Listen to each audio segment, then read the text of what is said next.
Once upon a time, in the heart of the ancient Philippines, amidst lush forests and meandering rivers, lived a kind-hearted dwarf named Nuno. Nuno was not just any dwarf. He was a guardian of the forest, a keeper of ancient wisdom and magic.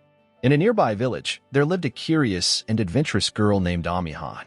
She had heard tales of the enchanted forest and, one sunny morning, decided to explore its mysteries. However, the forest was vast and labyrinthine, and soon Amihan found herself hopelessly lost. As the sun dipped below the horizon, casting long shadows through the dense foliage, Amihan's fear grew.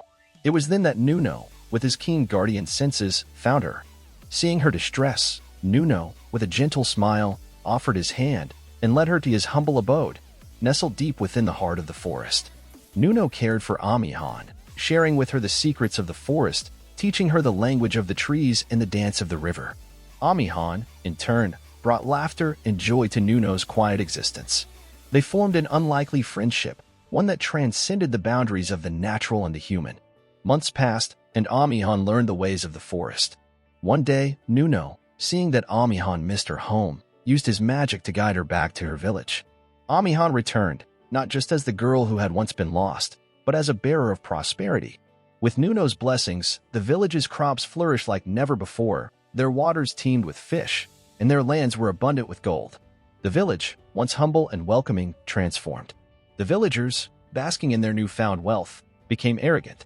They built grand houses that towered over the trees, wore clothes woven from the finest threads, and feasted every night as if the world was theirs to command. They forgot the warmth of community, shunning those from less prosperous lands, welcoming only those who matched their wealth and status.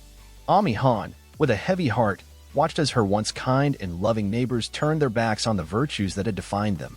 She remembered the lessons Nuno had taught her, the strength in humility, the beauty in simplicity, and the value of kindness. Determined to remind her people of who they once were, Amihan called upon Nuno. Together, they devised a plan. Nuno, using his magic, temporarily took away the village's prosperity. The lush crops withered, the rivers ran dry, and the gold vanished into the depths of the forest. Faced with hardship, the villagers' pride crumbled. They realized their folly, remembering the times when they had less but shared more. Slowly, the community began to rebuild, not just their village, but their character. Nuno restored the village's prosperity, but this time, the villagers welcomed everyone, sharing their bounty with humble hearts. They understood that true prosperity wasn't measured by wealth, but by the love and kindness shared among each other. Amihan and Nuno's friendship became a legend, a reminder to all of the importance of humility, kindness, and the deep bonds that connect us to the natural world. And so, the village flourished, not just in wealth, but in spirit, a beacon of hope and unity in the heart of the ancient Philippines. And thus, the tale of Nuno and Amihan was passed down through generations, a timeless story of friendship, magic, and the eternal truth that prosperity thrives best in the company of humility.